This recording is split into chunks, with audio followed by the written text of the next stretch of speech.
dan selepas ibadah yang terbaik menjalankan ibadah sholat subuh ibadah berjamaah. Mudah-mudahan dengan Allah yang kebaikan untuk kita di momentum hari ini, di siang hari saat ini, pun Allah akan terus melimpahkan kebaikan dan keberkahan, yaitu keberkahan untuk usia kita, keberkahan untuk harta benda kita, mudah-mudahan Allah berkahi semua lini kehidupan kita. Amin. Kalau misalnya kita sampaikan, kita haturkan kepada Nabi Muhammad sallallahu alaihi wasallam. Dengan izin bisa telah menyelesaikan bab yang pertama, yaitu sunnah Nabi sallallahu alaihi wasallam ketika bangun tidur. Maka kali ini dengan izin Allah kita melanjutkan kepada basmalah atau ucapan Bismillah, yang artinya dengan menyebut nama Allah Subhanahu wa Ta'ala. Perlu kami berikan sedikit pemaparan bahwasanya di bagian nomor 1 memang terjadi silang pendapat di tengah ulama.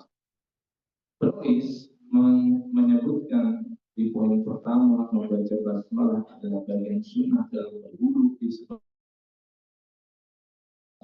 liman la wudu'a wala wudu'a liman lam yadhkur ismallahi ta'ala alaihi, yang artinya tidak sah salat jika tidak ada wudu, dan tidak dianggap wudu itu sah jika dia tidak membaca nama Allah Ta'ala ketika sedang wudu, artinya tidak mengucap basmalah. Hadis ini ada dalam Sunan Abu Dawud. Hadis ini diperselisihkan oleh para ulama tentang status kesucian. Kalau jumhur ulama, baik ulama Hanafiyah, Hanafiyah dan Syafi'iyah, umumnya mereka mengatakan hadis ini adalah hadis yang dhaif. Ada masalah pada jalur riwayatnya, sehingga mereka mengatakan kalau ini memang dhaif, maka hukum membaca basmalah itu hanya sunnah. Lah kok bisa hukumnya menjadi sunnah pada hadis ini dhaif? Karena mengambil pada hadis lain tentang setiap perkara yang baik dimulai dengan basmalah. Hadis yang sudah sangat ma'ruf dan populer di tengah para ulama, yaitu kullu amrin jibarin la yabda'u bi bismillahirrahmanirrahim fa huwa abtar aw aqta. Barang siapa atau setiap perkara yang tidak dimulai, setiap perkara baik yang tidak dimulai dengan bismillahirrahmanirrahim, maka berkurang keberkahannya atau terputus keberkahan. Jadi mengambil pada hadis ini hadis ini umum, karena perkataan Nabi itu setiap perkara baik, dan tentunya wudu adalah perkara yang baik, sehingga tetap dikatakan hukumnya sunnah walaupun hadis Abu Dawud tadi ditolakkan banyak para ulama.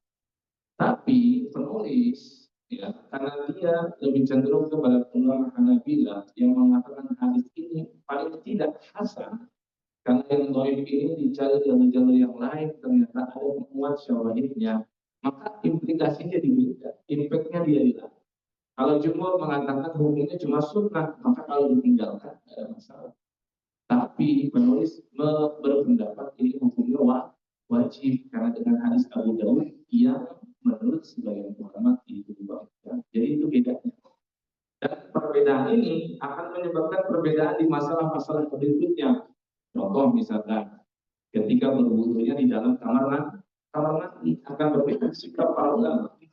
Bagi yang cenderung mengatakan hukumnya cuma sunnah, maka mereka tinggalkan mengucap bismillah ketika di dalam kamar mandi, karena kuatnya hadis tentang larangan menyebut lafal nama Allah di dalam kamar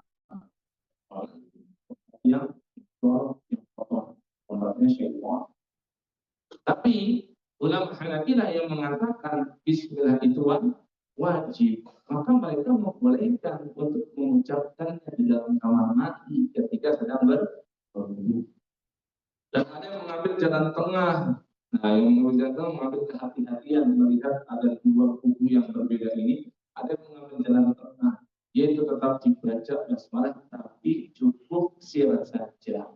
Yaitu bagaimana jalan tengah, nggak dilafalkan, nggak ada suaranya, tapi bibirnya tetap komat kami. Gitu. Ada suaranya kan? seperti itu yang mengambil jarak. Begitupun ya dampaknya juga akan berpengaruh kepada kebolehan membaca bismillah saja atau boleh sampai bismillahirrahmanirrahim. Nah, kalau ulama Hanafi yang mengatakan hadis yang tadi itu la sholata liman la wudu'a wa la wudu'a liman lam yadhkur ismallahi ta'ala alaihi, yang mengatakan hadis itu hasan dan bisa diterima, maka mereka mencukupkan hanya dengan bismillah. Karena dari nabinya begitu, lam yadhkur ismallahi ta'ala alaihi. Disebut dengan tasmiyah. Tasmiyah itu hanya bismillah. Tapi jumhur ulama yang mengatakan hadis tadi dhaif dan mereka mengambil hadis lain yang menunjukkan semua perkara baik itu dimulai dengan bismillah, maka mereka menjadi lebih luas. Dibolehkan juga membaca bismillahirrahmanirrahim. Alhamdulillah perkara ini sangat luas ya, menurut para ulama sangat fleksibel ya. Yang jelas ada hadisnya dan itu diperselisihkan. Kalau saya lebih cenderung mengambil hadis ini sehingga dia tetap dibaca. Tapi untuk di dalam kamar mandi saya mengambil yang jalan, yaitu adalah tidak disuarakan di dalam kamar mandi, tapi bibir tetap komat kami ya, atau lisan tetap bergerak. Yang kedua, membasuh kedua telapak tangan sebanyak 3 kali. Ini untuk tentunya wudhu yang 3 kali 3 kali. Karena wudhu itu ada versi yang paling sempurna, ada versi yang sempurna, ada versi yang cukup. Ya, ada versi yang pas-pasan. Wudhu versi pas-pasan apa? Pas-pasan itu cuma ngambil rukunnya doang. Rukunnya ada di mana? Di surat Al-Maidah surat ke-5 ayat yang ke-6. Yaitu rukunnya ada sebanyak 6. Namun idza kuntum ila sholati faqsilu wujuhakum wa aydiyakum ila al-marafiq wamsahu bi ru'usikum wa arjulakum ila al-ka'bayn. Ya. Ayat tersebut menunjukkan ada 40, yaitu membasuh wajah, membasuh tangan sampai siku, mengusap kepala, dan yang keempat adalah membasuh kaki sampai yang kaki. Lalu rukun berikutnya apa? Rukun berikutnya ya semua dilakukan dengan tertib. Jadi dari baru ya semuanya dilakukan, jangan diacak-acak, jangan ditukar yang tangan dulu baru wajah juga. Ya. Nah itu wudhu yang pas-pasan. Orang kalau sudah wudhu begitu sudah sah, tidak ada celaan bagi dia. Tapi boleh juga kita sedikit kasih edukasi ke dia.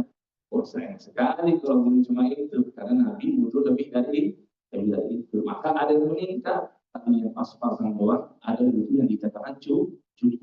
Cukup bagaimana? Wudhu seperti yang Nabi berikan tutorialnya. Tutorial wudhu Nabi bagaimana? Ada banyak sunnah-sunnah yang tidak disebutkan di ayat tadi. Tapi mungkin cukup ini kalau cuma satu kali ada riwayatnya. Sahabat Ibnu Abbas bercerita begitu. Bahwasanya Nabi SAW dia tawadu marrotan. Dulu Nabi pernah kok saya lihat wudhunya cuma satu kali. Dan teman sekalian, sikap orang yang punya ilmu akan berbeda tergantung dengan kondisi. Dia tahu ini wudhu yang dikatakan cukup, belum sempurna.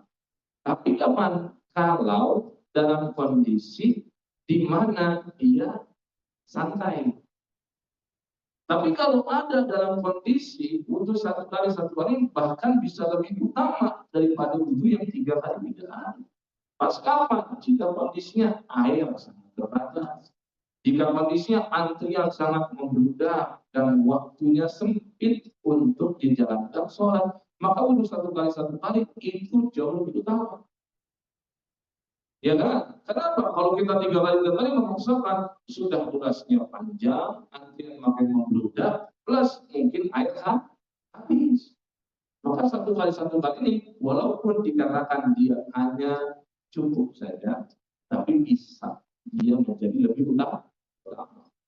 Ada wudhu yang sempurna, 2 kali, dan 3 kali.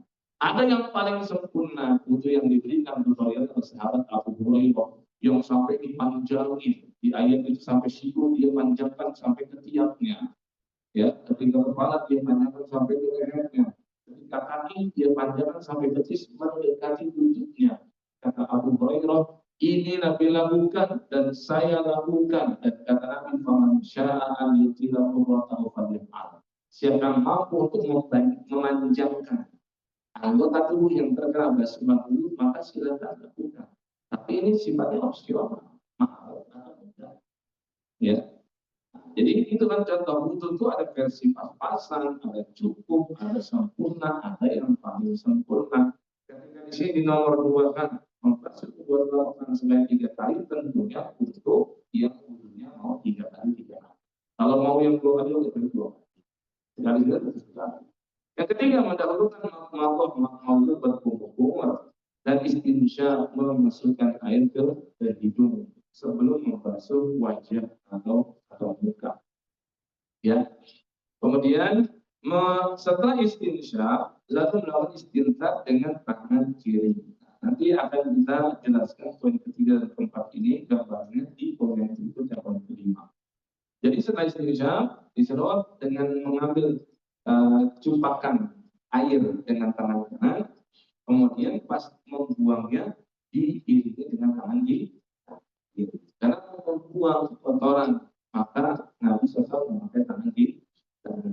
Berdasarkan hadis, artinya poin 2, 3, dan 4 ini berdasarkan hadis yang berikut ini, bahwa salat kafaihi thalatha marratin summa tamadmada wastansyaqa wastanthara thumma wasala wajhahu thalatha marrat. Ini riwayat Bukhari Muslim atau muttafaqun alaih dari budaknya Utsman atau mantan budaknya Utsman yang bernama Humran bin Abdan. Dia menyaksikan langsung wudhunya Utsman.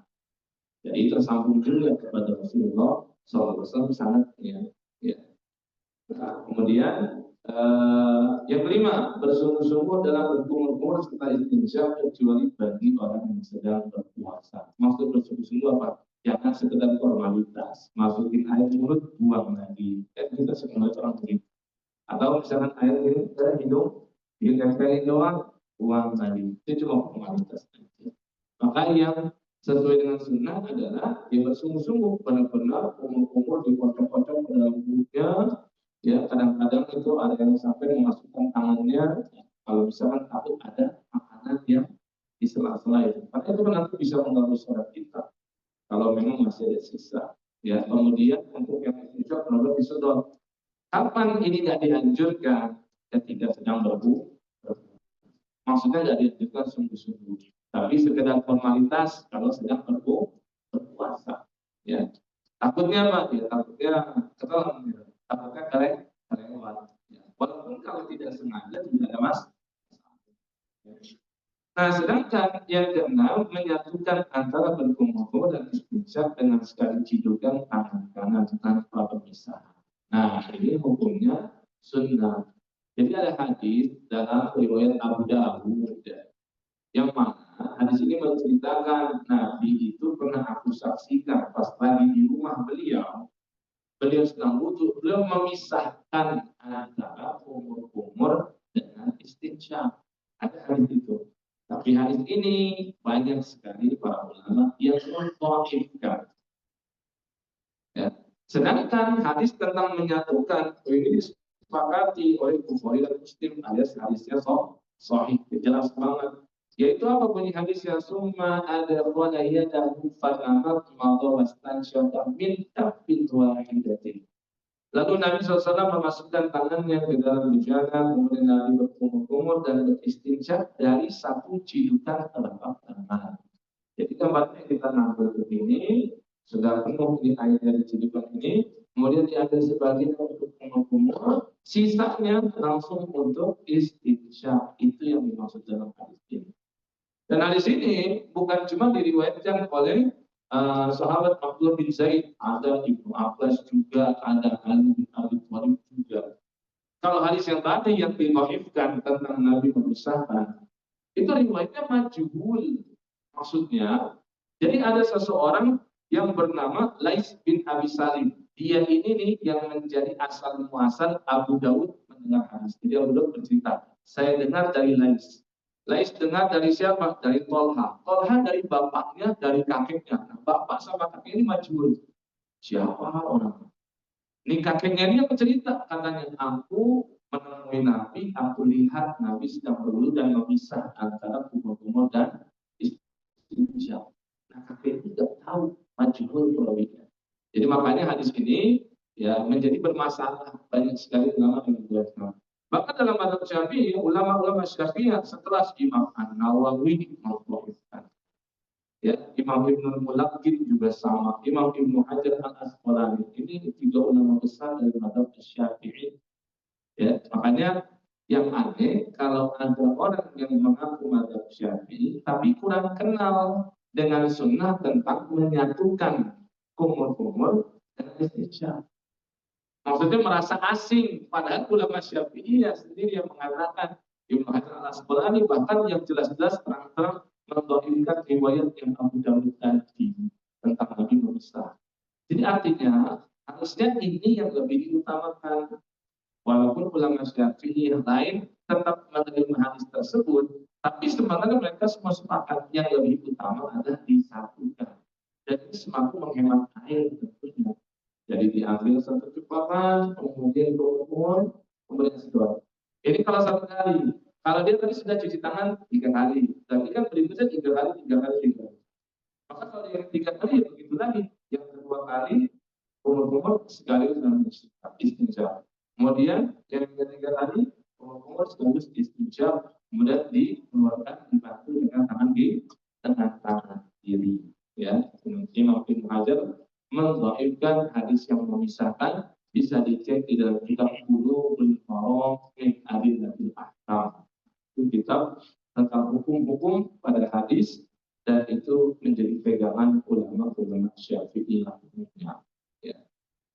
Mudah-mudahan salah satu, insyaallah kita akan lanjutkan lagi ke sunnah-sunnah berikutnya tentang sunnah wudu yang jumlahnya ada sekitar 19. Tentunya ini kita jadikan silsilah saja. Insyaallah 6 poin sudah kita sampaikan sunnah dan wudu. Insyaallah poin-poin berikutnya di kesempatan berikutnya ya. Poin ke-7 sampai ke-19. Mudah-mudahan yang sedikit ini bisa kita amalkan. Ulangi lagi, yang pertama membaca basmalah, yang kedua membasuh tangan sebanyak 7 kali, yang ketiga adalah kumur-kumur dan istinsyaq, dan itu disatukan jauh lebih utama. Dan juga kalau tidak sedang berpuasa, marilah kita kumur-kumur dan istinsyaqnya benar-benar dengan sungguh-sungguh biar kotorannya benar-benar hilang. Ya, apalagi kalau baru bangun tidur. Nah, bisa sampaikan ada yang bercokol di sini syaitan di rongga hidung kita ketika kita sedang tidur.